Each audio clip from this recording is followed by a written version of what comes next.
seperti orang yang tidak suka pada sunnah dia. Nabi kata, aku ibadat malam aku tidur dulu. Jadi sebahagian akhir, 1/3 akhir aku bangun. Kalau siapa nak buat lebih daripada tu, makna dia benci pada sunnah aku. Begitu juga aku berkahwin. Sesiapa yang tidak mau berkahwin dengan alasan untuk fokus pada ibadat, maknanya orang itu benci pada sunnah aku. Dan sesiapa yang nak berpuasa setiap hari, puasa wisal setiap hari, tak usah berhenti, puasa sama, aku tidak puasa begitu. Ada hari puasa, ada hari tidak. Siapa dia tidak mau ikut cara puasa aku, dia benci kepada sunnah. Tu Nabi sebut. Jadi maknanya garis panduan kita nak tahu batas yang dikira melampau atau tidak dalam amalan, kena melihat amalan Nabi, setakat mana Nabi buat. Sebab itulah Nabi sebelum terima wahyu, Nabi berada di Gua Hira. Bila terima wahyu, Nabi tidak lagi berada dalam gua, tapi Nabi lebih banyak berada di sekitar Masjid Haram itu. Itu cara Nabi itu. Itu cara Nabi. Jadi maknanya masjid itu menjadi tempat ibadat, bukan gua, bukan hutan, bukan bawah retak, bawah rumah dak. Dia masjid. Baik. Allah Subhanahu wa taala berfirman. Ni rekah benar ni, rekah benar disebut ni. Dia kalau dalam kitab-kitab tazkiyatun nafs tu banyak lagi dia huraian ni. Kalau tengok dalam internet pun cukup banyak artikel. Ana pun tak sempat nak rujuk semua. Beberapa artikel ana rujuk tu dia panggil ifrat fil amal, tafrid fil amal. Ifrat wa tafrid fil amal. Taib tu dia keluar selalu artikel. Maknanya sederhana dan melampau dalam amalan. Dia akan keluar. Aku nyata ulama begini. Syekh Munawi kata, sini pun ada catat sikit ni. Sebahagian lepas ni anda baca selepas ni. Ini pandangan ulama-ulama kita. Mana batasan ibadat, melakukan ibadat ni, walaupun Islam suruh banyak melakukan ibadat, tapi dia ada hak dia. Dia ada hak dia. Dia ada hak dia. Memang kita kena puasa banyak, zikir, tapi dia ada hak dia. Jadi nak tahu hak tu, maka kita kena tahulah. Misalnya Nabi suruh kita berzikir dalam Quran pada wadhkurullah, ayat-ayat seumpama itulah. Ingatlah kepada Allah. Dia kata tu ada dalil tu, bolehlah kita zikir Allah tu, enggak ada sebut Allah. Betul. Itu kalau kita nak guna akal kita semata-mata. Jadi Nabi baca ayat tu supaya kita berzikir pada Allah. Lepas tu Nabi berzikir lagu ni. Dia kena rujuk situ. Ada ke Nabi bila dia suruh zikir wadhkurullaha katsira? Nah, misalnya ada Nabi zikir Allah, tak ada. Patut Nabi buat lagu mana? Subhanallah, alhamdulillah. Mesti dia ada idafat. Dia mesti dalam bentuk tarkib, dia tidak dalam bentuk mufrad begitu. Kalau ingat bahasa Arab dia tahu lah. Tidak dalam bentuk mufrad Allah, tapi dalam bentuk tarkib. Subhanallah, la ilaha illallah, alhamdulillah. Kalimah Allah digabungkan dengan kalimah lain. Tuhan Nabi ajar. Jadi maknanya ayat Quran tadi bila sebut supaya berzikir kepada Allah, itulah cara berzikirnya. Lepas tu hak berzikir Allah ni siapa dia ajar? Kena tahu. Jadi hak berzikir Allah ni siapa dia ajar? Dan Nabi tak ajar gitu. Orang lain ajar. Siapa dia orang tu? Kena cek molek, kena kelih molek, putih mata orang tu no. Kena tengok molek. Nabi mai takut salah. Takut salah. Beringat ada agama ni dia ada kaedah dia. Nak supaya kita jadi betul, boleh pahala, patu pahala pun nampak buat sikit, pahala boleh banyak. Ada cara dia. Mana kalau tepat cara kita amal, pahala lebih besar. Tu. Dan tidak nafi boleh juga pahala Allah. Anak tak kata tak boleh rasa. Cuma dia ketimbul banyak persoalan. Kenapa ambil hak tu? Nabi suruh kita berzikir, tapi Nabi tunjuk cara berzikir. Sebab itulah ulama kita kata berzikir ni Nabi sebut dalam hadis qauli dan hadis fi'li. Nabi sebut arah hadis supaya berzikir. Kalau ayat Quran itu wadhkurullaha katsiran, patu qiyamah wa qu'udan wa ala junubihim, banyak ayat-ayat semua itu. Lepas tu Nabi kuat isteri Nabi riwayat, sahabat Nabi riwayat. Jadi maknanya zikir ini Nabi sebut dengan kita lafaz zikir, dan Nabi sebut fadilah, dan Nabi amal sendiri pada sebut. Jadi apa yang dikatakan dalam Al-Quran? Pun ada Allah Allah Allah itu sudah kata melencong daripada ada kata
sama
agama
Kalau nak tafsir bila ya tu harfun nida, patut ada munada dia ya ayyuhalladzina amanu ya ayyuhalladzina kafaru.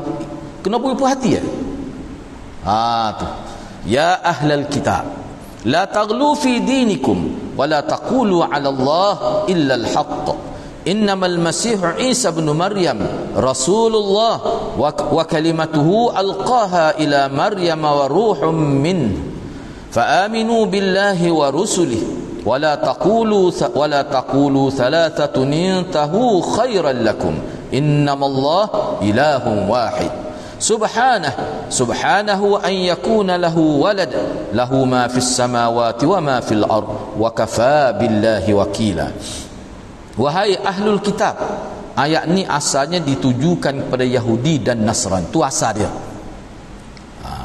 Jadi kena pakailah kaedah al-ibrah bi umumis sabab la bi khusus sabab. Kaedah tu walaupun ayat ni dituju pada Yahudi dan Nasrani itu hak mula-mula, tetapi untuk kita ambil pengajaran daripada ayat ni kena pakai kaedah apa ni, ibrah. Kita kena tengok pada umum ayat. Bapa Allah kata kepada Yahudi? Sebab dia orang yang reti agama, sebab dia orang yang reti baca kitab, orang yang reti agama. Kepada orang jahil tu lain hal. Tu ada ayat lain pula. Gapo dia? Penyakit gapo dia hak menimpa orang agama? Gapo dia penyakit yang menimpa orang agama? Ni ahlul kitab ni orang agama ni. Sebab tu panggil ahlul kitab, bukan jual kitab. Lama kita dengar ahlul kitab ni hak jual caparawah ni. Oh bukan tu. Waktu penjual kitab ni ahlul kitab ni orang reti kitab. Ahlun bermakna mahirun. Ahlun bermakna mahirun. Tu ulama kata. Nama suka pula. Sebab apa Dr. Wasit sebut ni, dia kata di Mesir ni saja nak sebut cerita dah. Di Mesir ni ada beberapa, ada seorang lah pelajar, dia mahir, dia tahu belakang kitab. Kadang-kadang tak cetak dia tahu dia. Jadi orang nak beli kitab, orang tanya dia, dan dia ni dia buat urusan siapa-siapa ke Malaysia kitab. Dia packing dia apa, jadi ada lah. Jadi itu semua pendapatan untuk pengajian dia. Dan dia ni bila dia nak servis kepada orang ni, dia ambil tahu sehingga dia tahu belakang mana tempat cetak kitab. Dan dia tahu semua ada web dalam telefon dia. Mana kitab ni akan dikeluarkan bila dia tahu. Sehingga orang panggil dia ahlul kitab. Hak tu bukan maksud ahli kitab ni. Ahlul kitab hak tu mana dia jawab kitab untuk urusan jual apa dan sebagainya. Tak masuk tu. Bila kata ahlul kitab ni untuk mulanya ayat ni, tak, bukan gitu. Ahlul kitab ni untuk orang yang reti kitab, orang agama semua kita ni. Gapo dia penyakit puak-puak ilmu, puak-puak agama ni. La taghlu fi dinikum wa la taqulu, jangan kamu melampau dalam agama kamu. Hak ni untuk orang hak alim, orang hak reti, orang hak nak hidup beribadah, orang agama. Orang hak tak mai tidak okey kita baca ayat ni, kalau tak mai ilmu jangan melampau dalam agama dia, mai budak. Tak kena lah. Ni untuk orang semaya, siapa tahu sendiri dia malam. Nak berzikir, siapa naik atas bukit nak berzikir, tidak mari masjid, melampau. Tak patut sini kah ni ayat ni. Untuk tu lah. Sebab tu Allah kata la taghlu fi dinikum, jangan kamu melampau dalam agama kamu wahai ahlul kitab. Janganlah kamu melampaui batas dalam perkara agama kamu. Dan janganlah kamu mengatakan sesuatu terhadap Allah melainkan yang benar-benar sahaja. Jangan kamu buat sesuatu, jangan kamu kata sesuatu, jangan kamu buat sesuatu, jangan kamu olah sesuatu, jangan kamu isyarat sesuatu yang mana Allah tidak kata begitu, tiba-tiba kamu sandarkan kepada Allah. Itu namanya dusta atas nama Allah. Jangan begitu. Sebab biasa dia dusta atas nama Allah, kecek pelawak dalam bab fakta agama orang alim. Orang panggil ulama, orang panggil ustaz. Orang jahil dia tak berani. Kadang-kadang orang jahil, orang kata minta maaf agama, tak berani. Orang jahil. Kalau bab agama dia akan hangin lalu. Kalau bab lain, dia berani. Hak berani dalam bab agama sehingga salah, sehingga tak betul berani juga, biasanya orang agama. Dan ini bukan pengalaman umat Nabi saja, pengalaman Yahudi dulu gitu. Sebab tu tak ada. Kalau kita baca kitab yang merosakkan ajaran kitab suci Nabi dulu adalah para agama mereka, ahli agama mereka. Sebab tu banyak benar Allah ingat ni. Jadi maknanya ayat ni walaupun kita asal pada Yahudi, sebenarnya dia untuk kita orang agama. Sesungguhnya nak Allah buat contoh selalu. Gapo dia contoh? Kerosakan agama yang dibuat oleh ulama di Nabi Isa Al-Masih itu anak lelaki Maryam, dia tu hanyalah seorang pesuruh Allah dan kalimah Allah, mana roh yang ditiupkan oleh Jibril dalam masuk ke dalam diri ibu dia tu, roh daripada Allah, roh suara kita lah. Cuma dia Allah tu direct, tidak melalui proses biasa. Roh Allah maknanya roh yang menghidupkan manusia, yang telah disampaikannya kepada Maryam melalui Jibril, dan ia juga tiupan roh daripada Allah, bukan Allah yang masuk dari diri dia, tidak. Jelas ayat ni. Maka berimanlah kamu kepada Allah dan Rasul.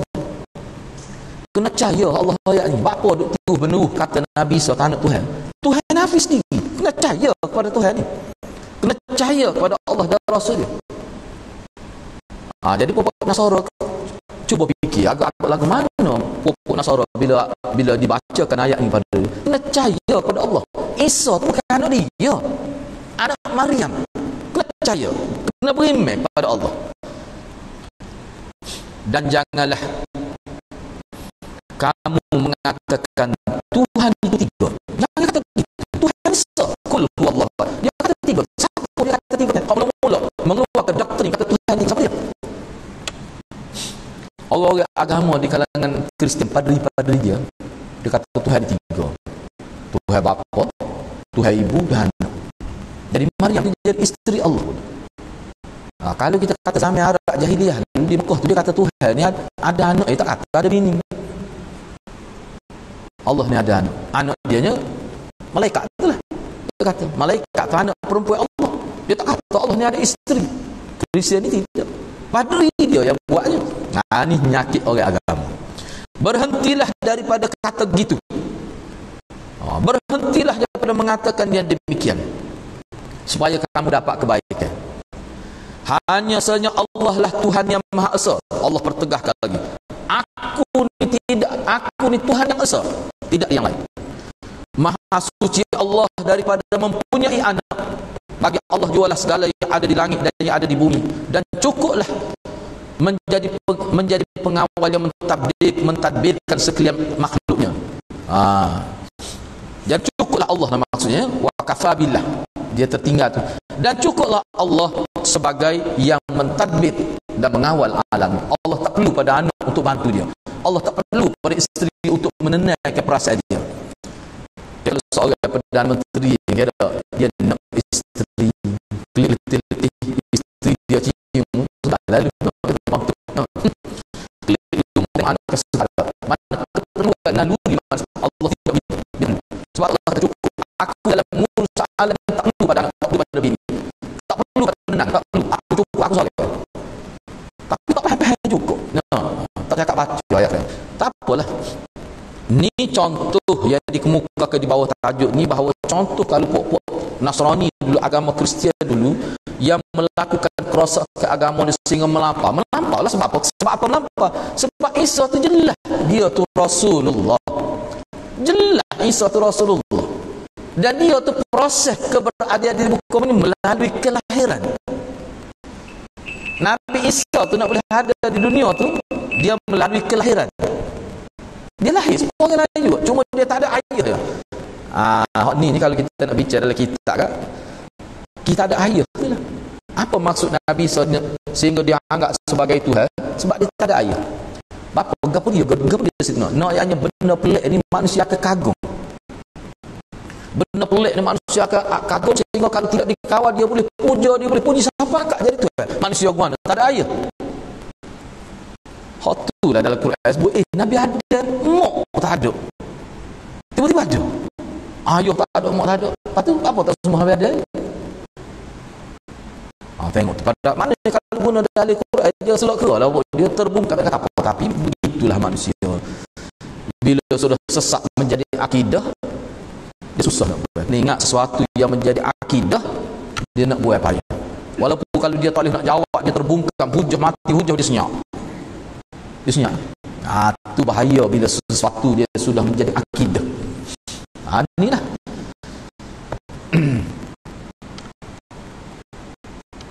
Seperti inilah mudahnya orang gila skin cepat kaya, dia jadi akidah dah tu.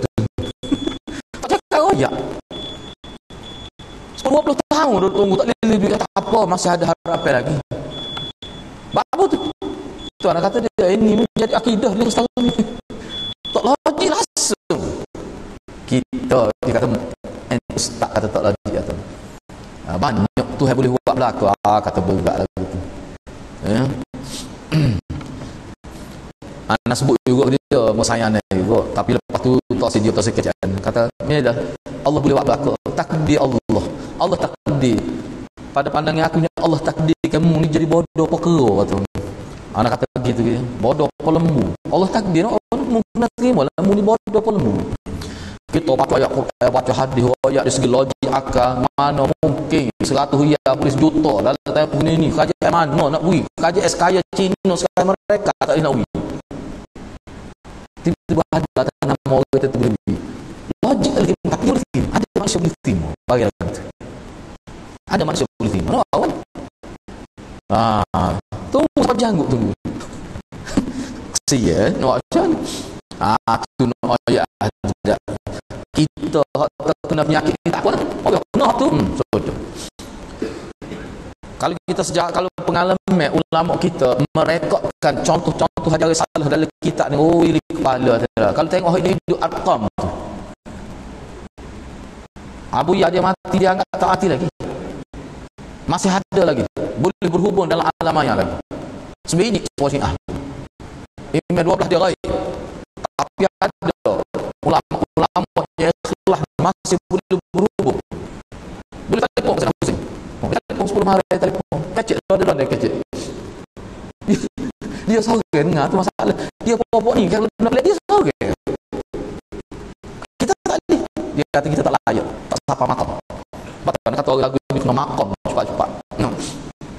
Kau tidak jadi rosak orang lain. Baik, cuba kita tengok ni. Apa enggak ada memang teruklah.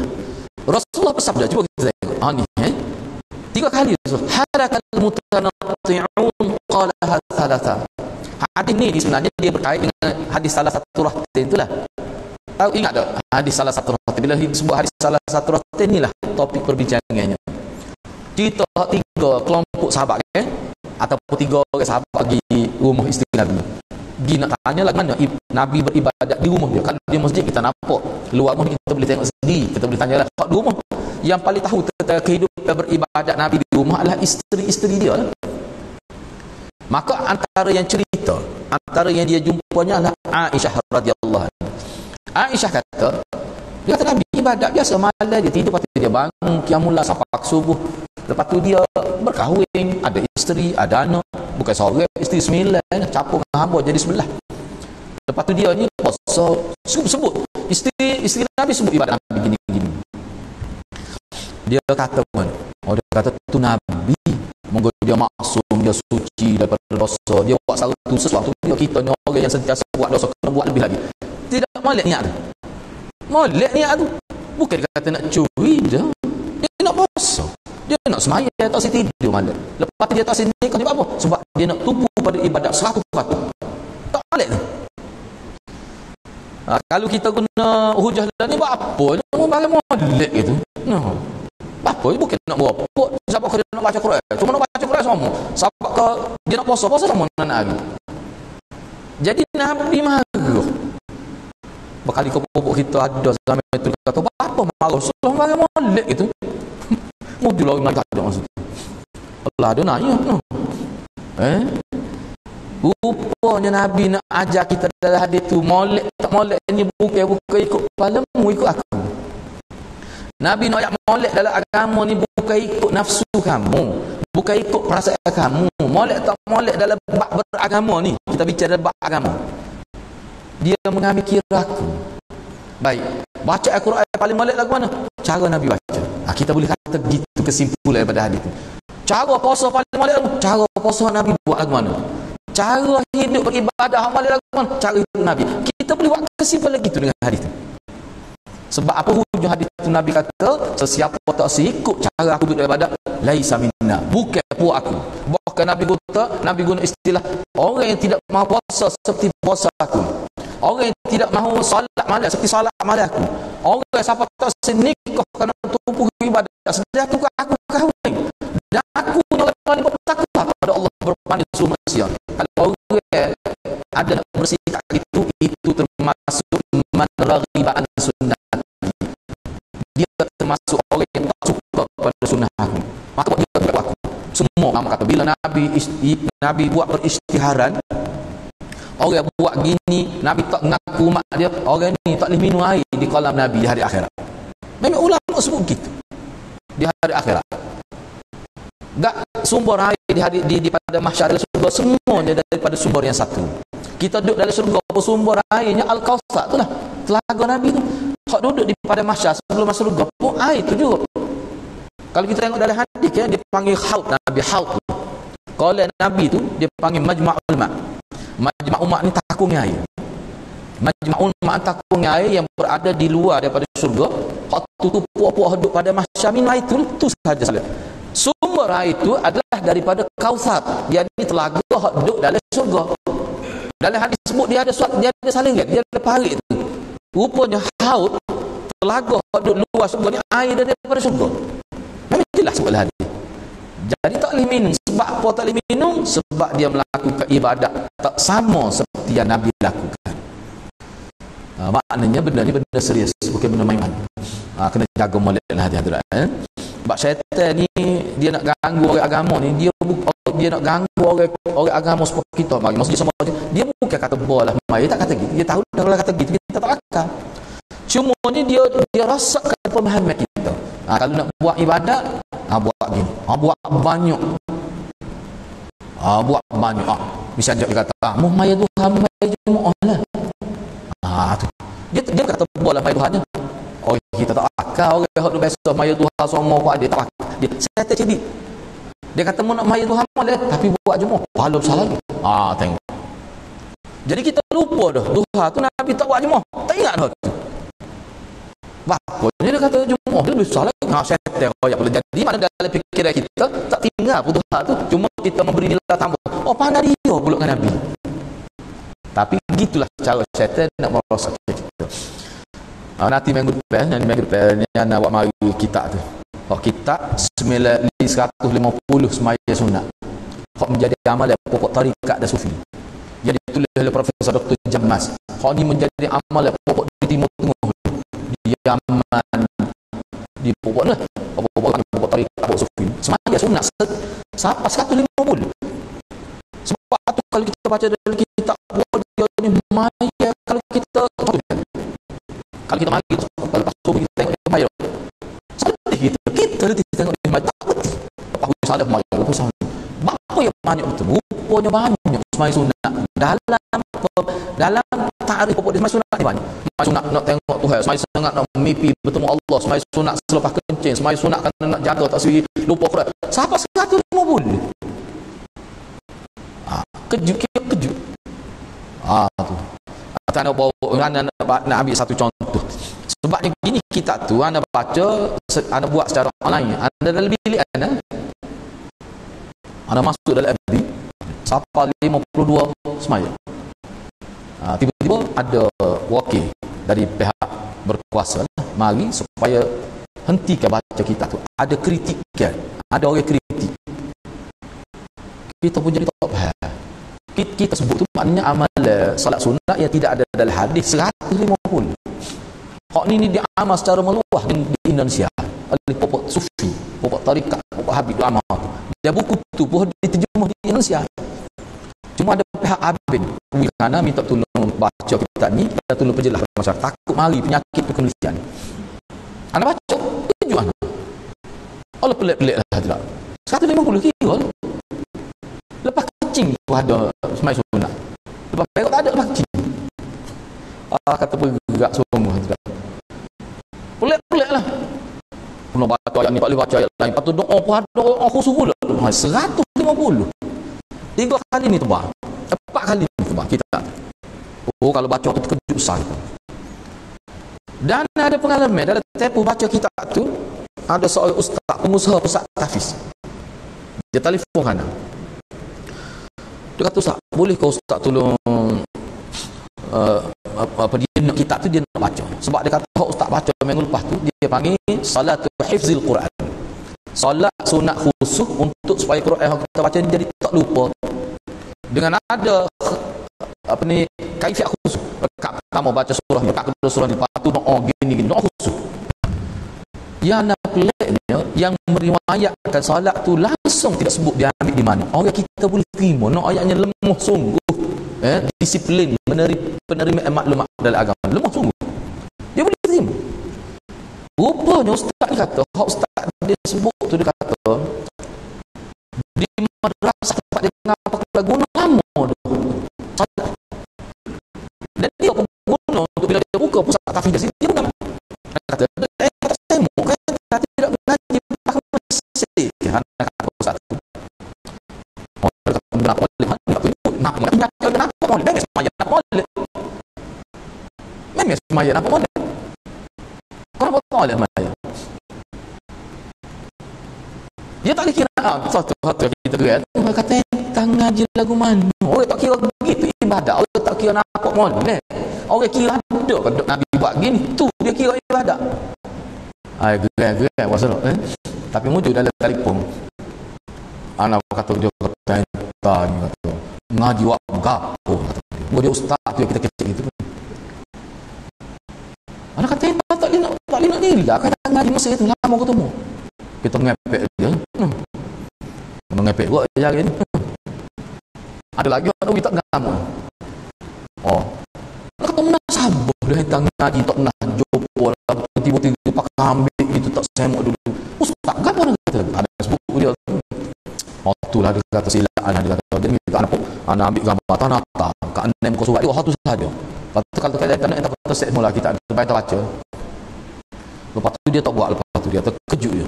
Sebab dalam kitab tu bagusnya kitab tu. Bagusnya kitab tu sebab dia sebut okey, misalnya contoh dia. Semaya nak tengok Allah dalam mimpi. Dia ada khusus semaya. Dia buat mari dulu. Mengikut amalan pokok sufi kalau ada maklumat dari kitab dia mari. Okey gini. Baik, dia pokok mari. Ada ke tidak dalil? Tak ada. Lepas tu cara nak kritik mana? Dia buat kritik pula. Baik. Jadi konsep bertemu Tuhan ni ada ke dalam agama kita? Dia bincang lah. Dia buat mari hadis. Kita boleh bertemu Allah ni kalau kita masuk surga, kita boleh tengok Allah. Itu saja ada. Maknanya hadis tu mengkhususkan nak tengok wajah Allah hanya dalam syurga.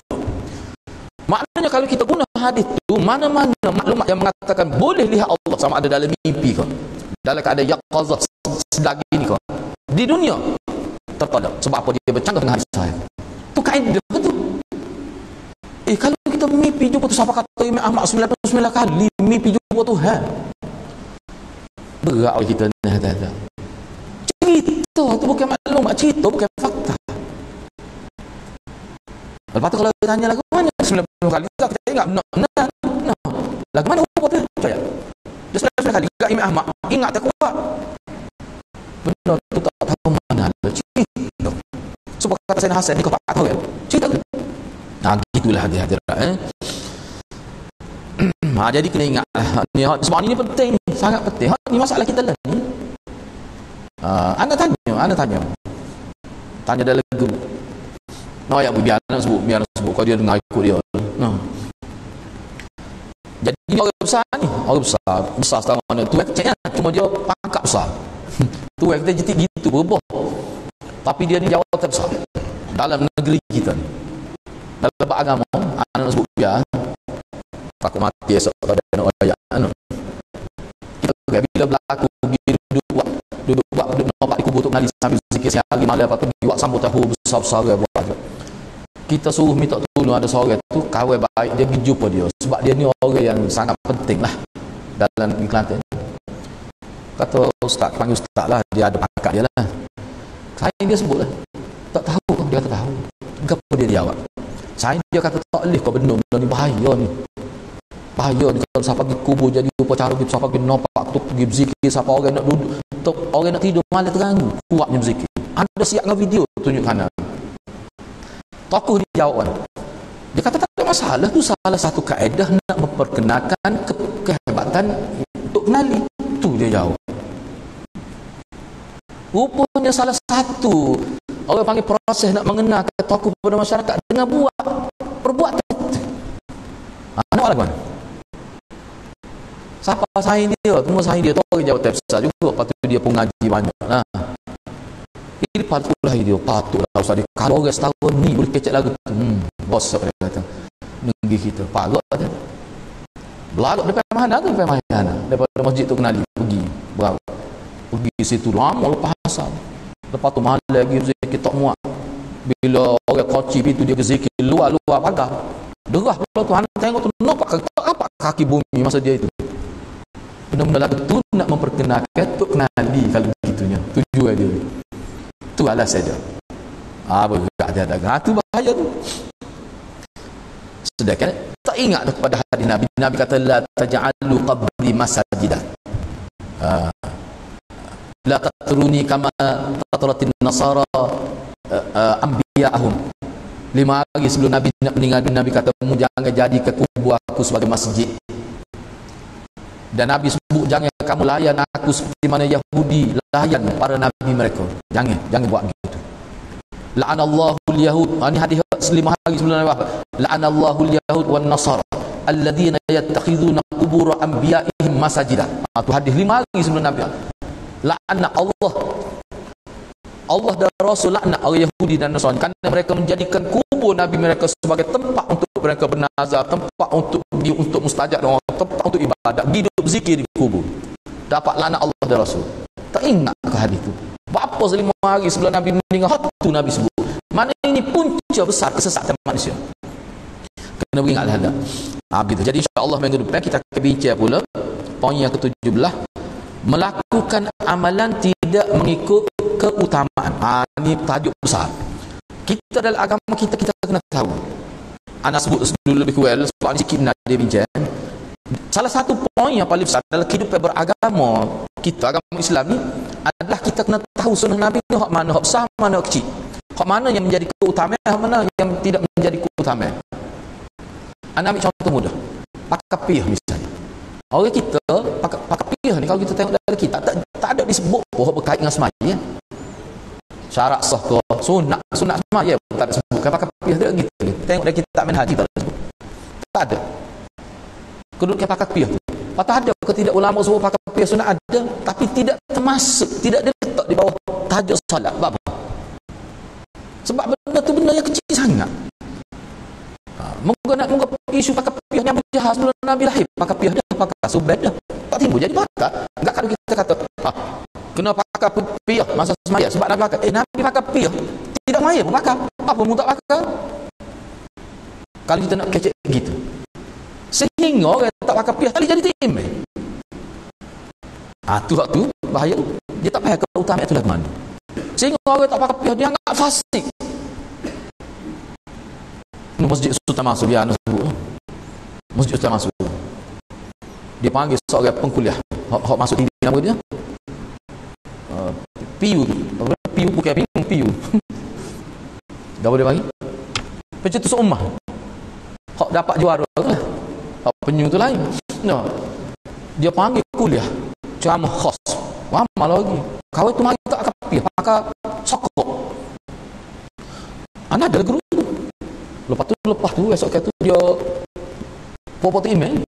Dia kata sedap kuliah tapi hilang sirkah. Apa? Sebab pakai sokok tak pakai pi. Maknanya tidak berat mana pemahaman itu email kita ni.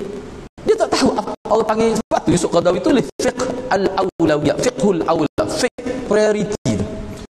Keutamaan agama dia adalah semuanya. Dia tak tahu waktu. Bila tak tahu waktu dia ngomong kursi. Anak pun kena dah. Anak klik pada KL tu singgah sebuah masjid tu tempat anak kuliah juga. Anak pakai baju kurta bukan kata pakai baju pagoda tu dah. Pakai baju kurta luar dia bukan luar 3 suku dah. Cuma tak kapih. Piyah tak lebih. Tak kapih. Sudah mai sunat tu lama. Tak ingat tak ada. Masjid tu biar lah. Kita kata kita nak klik cepat nak siapa ada kuliah ngori ni nak nyawak tak ada email belum nak mail lagi kita tu masuk lagi jadi lambat. Lepas tu ada seorang dia tengok anak dia macam mana dia boleh tak nampak anak tak kapih. Dia panggil anak bangun dia panggil so kita lepas tu tengok anak tak pakai kapih dia pergi bisyo tu oleh ustaz dia tak kapih. Anak kata pakai kapih ramai ni bawa tak naik Dia kata tak si naik tak biasa, dia kata anak lemahnya mayasa bukan baca dia lah. Tak si naik. Siapa kau tu heret? Dulu heret tolak ni. Anak kata tak ada apa. Okey anak pakai kita kepala botak. Tidak ada tutup dah rambut tu. Ngadahi tu. Tak si. Situ anak mari mikir kata bahaya.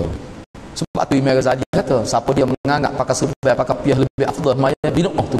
Pemikir tu binok. Imam Ghazali kata gitu.